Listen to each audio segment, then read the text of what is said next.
Assalamualaikum everyone, welcome to Vocab. Daily vocabulary word is tend to. It was a request by Dead Devil, and Dead Devil, here's your lesson. Tend to is a phrasal verb and it has two meanings. One is have tendency to or inclined to.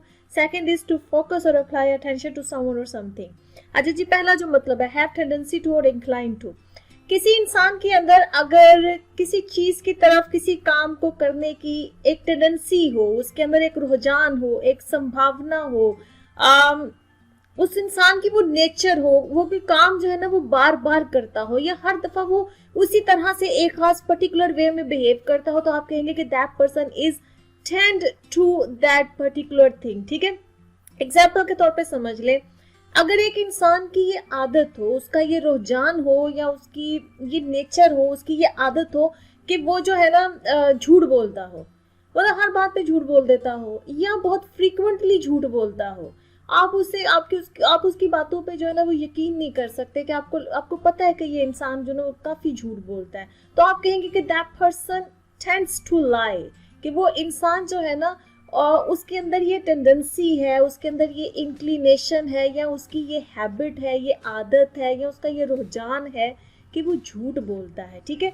इसी तरह से जैसे किसी इंसान को हमेशा late आने की आदत हो, उसके अंदर ये टेंडेंसी हो कि वो कभी भी कहीं पे पहुंचना हो ना तो वो टाइम पे नहीं पहुंचता, वो लेट ही पहुंचता है. ठीक है, तो आप कहेंगे कि ही टेंड्स टू अराइव लेट, कि उसके अंदर ये टेंडेंसी है, ये इंक्लिनेशन है, उसकी ये हैबिट है, उसका ये रुझान है कि वो जो है ना हमेशा लेट ही आता है, वो लेट आएगा. ठीक है, जैसे आपका दोस्त और आप कहीं पे पहुंचे हैं और आप अपने दोस्त का वेट कर रहे हैं और वो नई टाइम पे पहुंचो, तो आप कह सकते हैं कि ही टेंड्स टू अराइव लेट, कि मतलब कि उसकी तो ये आदत है या उसकी तो ये टेंडेंसी है कि वो लेट ही आता है. इसी तरह से हो सकता है कि किसी को महंगे महंगे कपड़े खरीदने का शौक हो.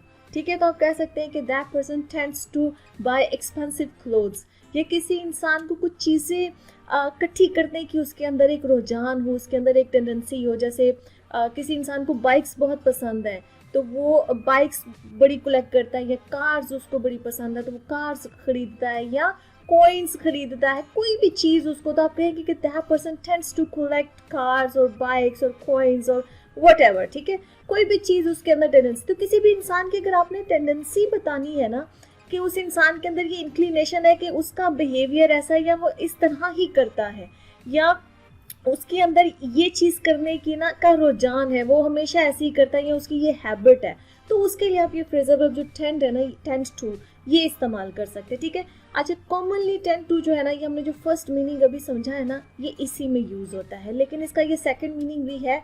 मैंने बहुत कम जगहों पर ये पढ़ा है. नॉर्मली तो लोग कन्वर्सेशन में ये जो सेकंड मीनिंग में टेंड टू यूज़ नहीं करते हैं, लेकिन अक्सर रीडिंग में आपको कभी ना कभी किसी ऐसे में, किसी आर्टिकल में या किसी बुक में जो ना वो मिल सकता है.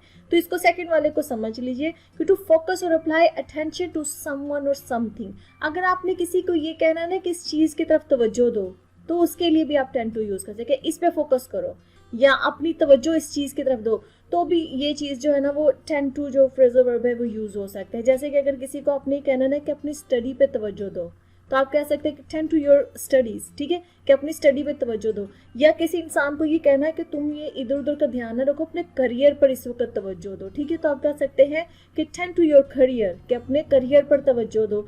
या आप किसी के घर गए हैं, उसके रूम में गए हैं, या आपका भाई या बहन है उसका रूम काफ़ी मैसी है, तो आप ये कहना चाह रहे हैं कि अपने ज़रा कमरे की तरफ थोड़ी तवज्जो दो, तो आप कह सकते हैं कि kindly tend to your room. ठीक है, कि अपने ज़रा ना मेहरबानी करके अपने ज़रा कमरे की तरफ ज़रा तवज्जो दो, अटेंशन दो, काफ़ी मैसी हुआ है. ठीक है, तो किसी की अगर किसी को कहना हो ना कि उस चीज़ की तरफ तवज्जो दो, तो भी आप ये टेंड टू जो फ्रेजल वर्ब है इसको यूज़ कर सकते हैं. ठीक है, अच्छा जी, आई होप कि आपको दोनों मतलब समझ में आ गए.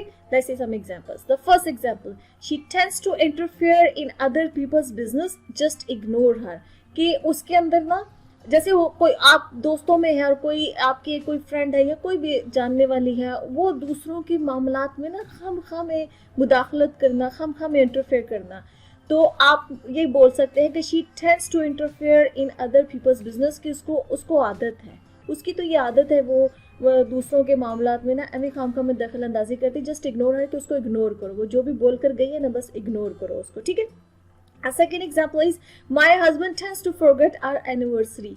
कोई खातून कह सकती है कि मेरे हस्बैंड की ये आदत है कि वो जो है ना हमारी एनिवर्सरी हर साल भूल जाते हैं, तो आप कह सकते हैं my husband tends to forget our anniversary every year, कि वो हर साल जो ना मेरे हस्बैंड हमारी जो वेडिंग एनिवर्सरी है उसको भूल जाते हैं। ठीक है, आगे जी सेकंड थर्ड हमारा जो सेंटेंस है वो है we must tend to increase our sales rather than expansion. अब ये बिजनेस की मतलब टर्म में बात हो रही है कि किसी मीटिंग में कह सकते हैं कोई एम्प्लॉयज़ हैं आपस में, अब बिजनेस एक्सपेंशन की तरफ तवज्जो ज़्यादा हो रही है, तो वो कह सकता है कोई कि हमें तवज्जो ज़्यादा जो ना अपनी सेल्स को इंक्रीज़ करने में लगानी चाहिए रादर देन एक्सपेंशन के। हम जो एक्सपेंशन की तरफ जा रहे हैं ना कि अपने बिजनेस को एक्सपैंड कर रहे हैं, उसकी बजाय हमें अपनी सेल्स को इंक्रीज करने की तरफ हमारी जो ना वो तवज्जो होनी चाहिए। ठीक है, okay friends, the lesson has come to the end. I hope this lesson was useful. If you like this lesson, can you subscribe to my channel, share this video with next lesson. अल्लाह हाफिज़।